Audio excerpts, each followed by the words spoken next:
દેશમાં જીવલેણ કોરોના વાયરસના મામલા ફરીથી 20,000ને પાર થયા છે.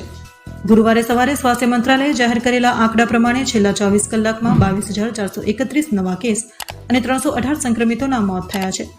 એક્ટિવ કેસની સંખ્યા ઘટીને 2,44,198 પર પહોંચી છે, જ્યારે રિકવરી રેટ 97.93% થયો છે.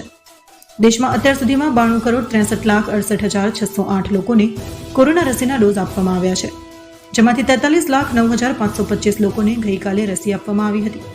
જે રાજ્યો અને કેન્દ્રશાસિત પ્રદેશના બધા જ પુખ્ત વયના લોકોને રસીનો પ્રથમ ડોઝ આપી દેવાયો હોય તેમાં સિક્કિમ, હિમાચલ પ્રદેશ, ગોવા, દાદરા અને નગર હવેલી, લદ્દાખ અને લક્ષદ્વીપનો સમાવેશ થાય છે.